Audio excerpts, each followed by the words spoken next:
It's great to be home. One of the best unions in the world. You look out for one another. And the whole country benefits from what you do. You know, please take a seat if you have one. You're tough as they come, starting with your president, Sean Fain. A leader with backbone, a backbone like a ramrod. I don't know where he is, but he is. Together, we're proving what I've always believed. Wall Street didn't build America, the middle class built America, and unions built the middle class. That's a fact. Look, I kept my commitment to be the most pro-union president ever. I'm proud you have my back. Let me just say I'm honored to have your back and you have mine. That's the deal. It comes down to seeing the world the same way. It's not complicated. You know, my dad, who never went to college, was the smartest, toughest, most gracious man I knew, who managed a car dealership for the bulk of my life, taught me a very important lesson. He'd say, Joey, this is God's truth. A job is about a lot more than a paycheck. It's about decency. It's about your dignity. It's about your place in the community. It's about being able to look your kid in the eye and say, honey, it's going to be okay, and mean it. And mean it. Folks, that's what the UAW is all about, and it's always been that way.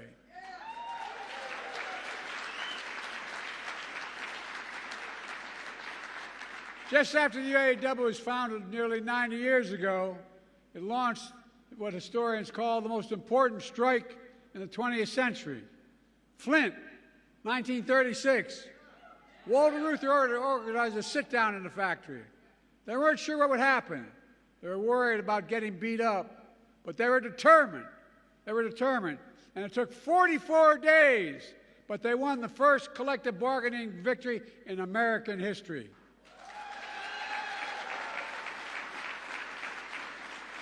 And the leadership of the UAW spread across the country. It led to the first substantial wage increase in a long time, the first cost of living allowance, the first employer-provided health care. Within 4 years, workers across the entire auto industry unionized, inspiring workers across other industries as well, giving life to new industries in the labor movement. I share that history with you because all of you made history again. I'm confident, and I mean this, 90 years from now, people are going to look back on the impact you had, you in this room. Just like them 90 years ago, you matter now. You lead. And I respect all of you here today. You represent unions that always led, always lifted, and always inspired workers. The UAW legacy from Walter Reuther to Sean Fain today. Sean, you took a lot of heat, but you demonstrated extraordinary leadership. You did.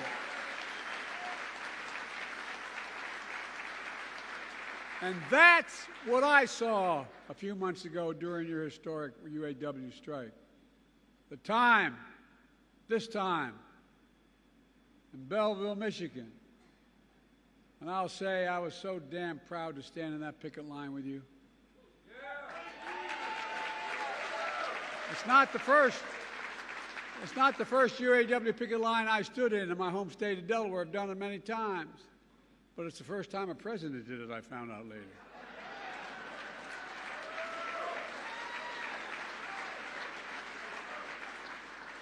I've always fought for a strong auto industry, with UAW-built cars leading the world. This is about a simple proposition. You built these iconic companies. You built GM. You built these companies. You sacrificed to save them in the worst of times. And you deserve to benefit when these companies thrive. As Sean said, record profits mean record contracts. I'm serious. And that's what you got, record wage increases, winning back cost of living adjustments, greater retirement security, more paid leave, and eliminating tears. Whoa, whoa, whoa, whoa, whoa. You all know my position.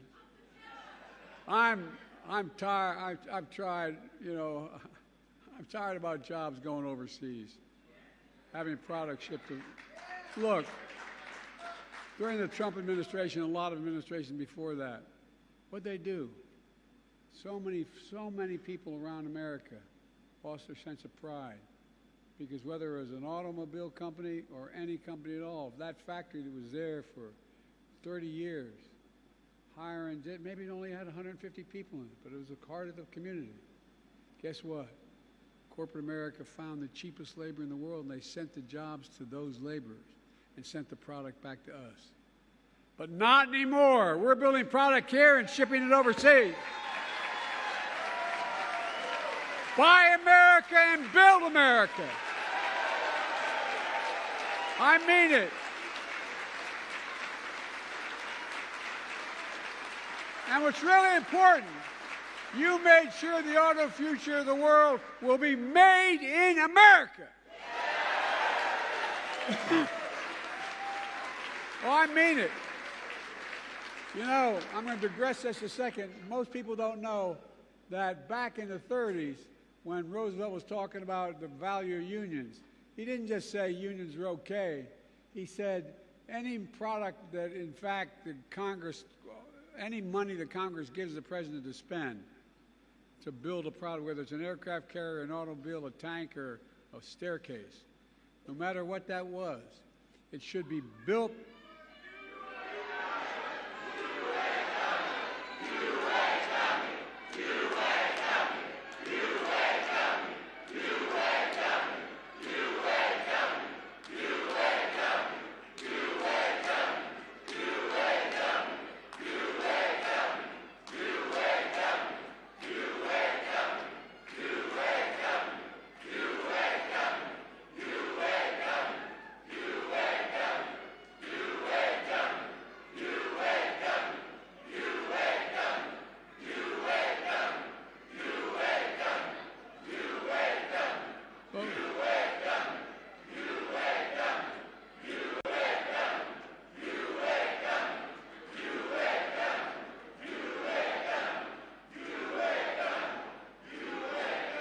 For a long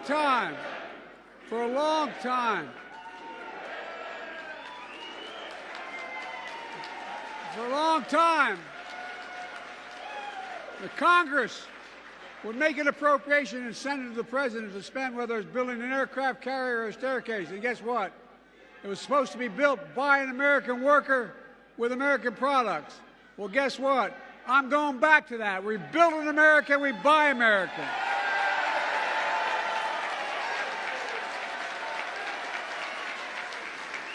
And here's what you all did. You won commitments from the big three to create thousands of more jobs, to invest tens of billions more dollars, building an auto future made in America. It wasn't just about what you did for the UAW workers. The fact is you've transformed the entire auto industry. That's not yet unionized, or as we call that, the UAW bump. Because of you, Toyota, Volkswagen, Nissan, Tulsa, all gave their workers double-digit raises. Because of you. Workers across the country have seen the largest wage increases for workers building cars and trucks and any other transportation equipment in nearly 30 years. Thousands of these workers are already asking to join your union. Even before this,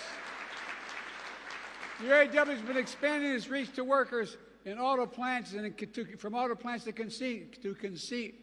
casinos. You can tell I don't spend much time there. But guess what most people don't know? What the UAW represents researchers in higher education and workers.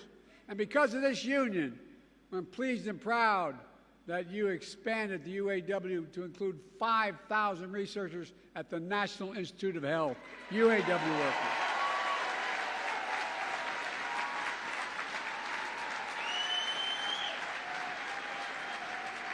I honest to God have always believed that the union movement in America is important because it produces the best skilled workers in the world.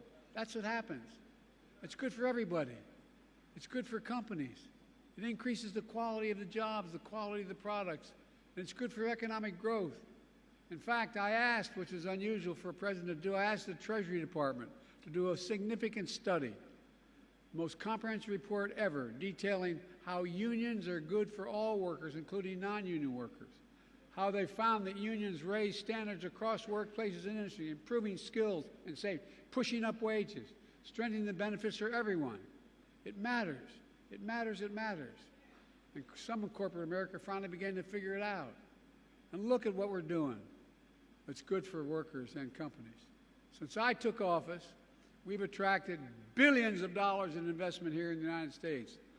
We supercharged advanced manufacturing, including electric vehicles made by union workers in America.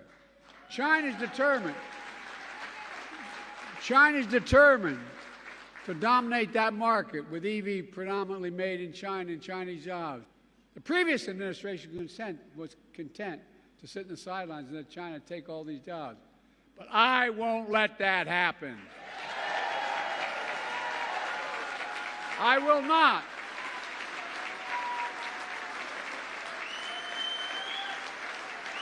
That's why I pushed and drafted the CHIPS and Science Act, investing more than $50 billion in manufacturing semiconductors here at home. Automobiles today require 3,000 chips of these chips to be made.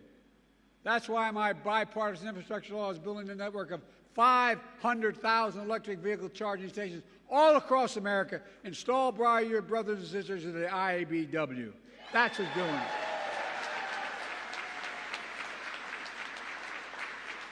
That's why the Inflation Reduction Act, which the other team, not a single person, supported, that I signed into law, dramatically, there's a dramatic incentive for the big three and other auto companies to make it here, their future here in America, with American jobs.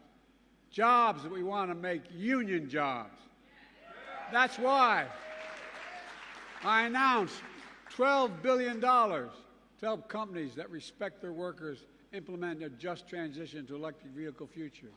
Because I strongly believe that companies transitioning to new technology should retool, reboot, and rehire in the same factories, in the same communities, with comparable wages.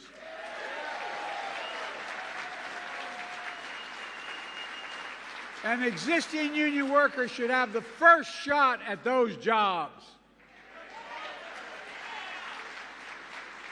As Sean said, I appointed historically pro-union National Labor Relations Board because I don't believe any company should be using threats or tactics to stand in the way of workers' rights to organize, period.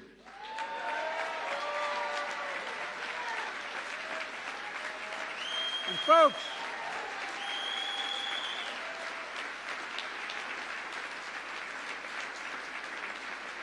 you've been very patient, sitting a long time, but these investments are paying off. Since I came to office, by the way, the last guy said he's hoping for a recession.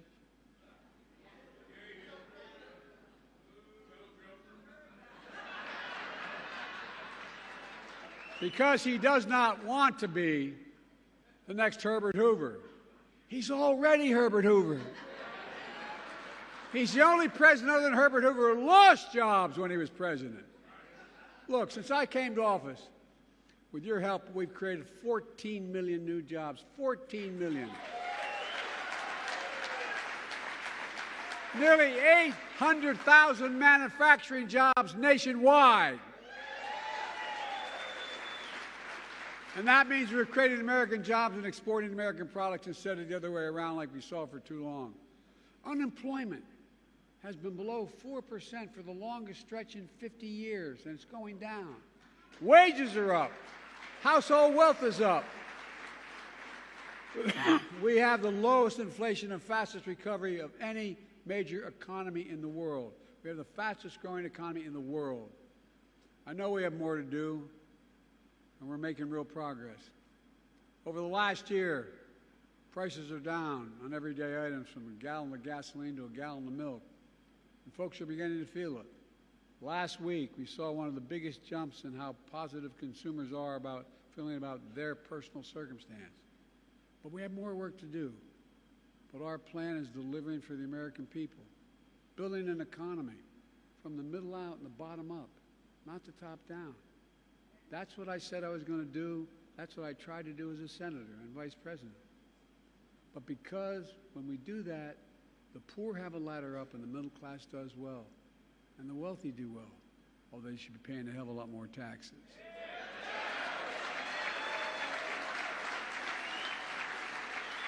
We all do well.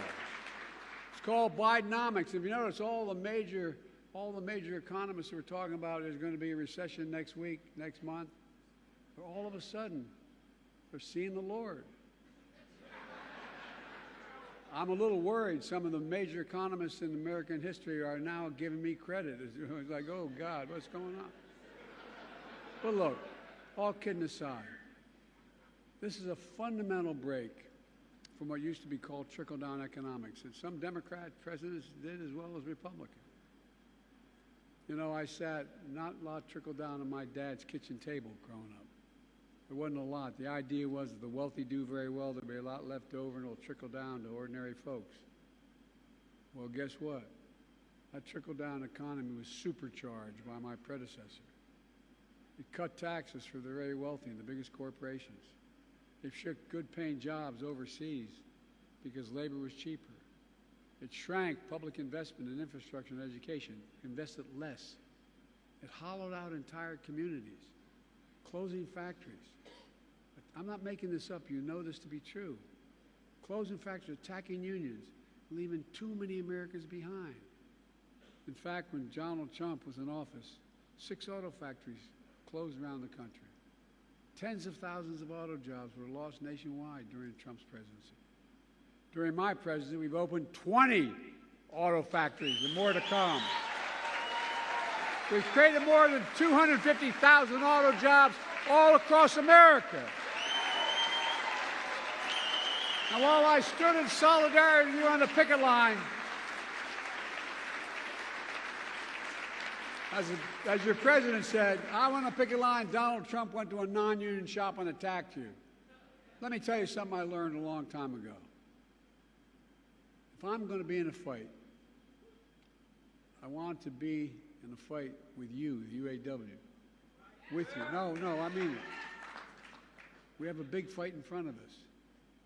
We're fundamentally changing the economy of this country, and everybody's getting a little worried about it, the very powerful. Some are seeing the light. But changing the economy, taking it from an economy that takes care of those at the top, and changing an economy that gives people who built this country a fair shot. Again, back to my dad. All anyone wants is just a fair shot. Just a fair shot. An even shot to be able to make it. That's what my economic plan is all about. That's what the UAW is all about. That's what your battle has been about. The days of working people being dealt out of the deal are over in this country as long as I'm president. Working people are going to get their fair share. You've earned it. You fought for it. And you deserve it. So today I want to say to all of you, thank you. Thank you. I could not be more proud or more honored that you've chosen to stand with me. For all the progress we made together, you're the real, I want to make it clear, you're the heroes of the story. It's not what I did, it's what the American people standing up with backbone did. You're the reason why. And I mean this sincerely. I'm supposedly an expert on foreign policy. I've known every major world leader for the past 25 years. And guess what? As I tell every world leader, remind them, whether they're an adversary or an ally, it's never, ever, ever been a good bet to bet against the American people. Never, never, never. And that's been true throughout history, and it's still true today. Because of you. I mean this, because of you, I've never been more optimistic about America's future. We just have to remember who we are. We are the United States of America. And I mean this. There's nothing beyond our capacity when we work together. We're the only nation in the world that's come out of every crisis stronger than we went in. So God bless you all, and may God protect our troops, and God bless the American worker. Thank you, thank you, thank you.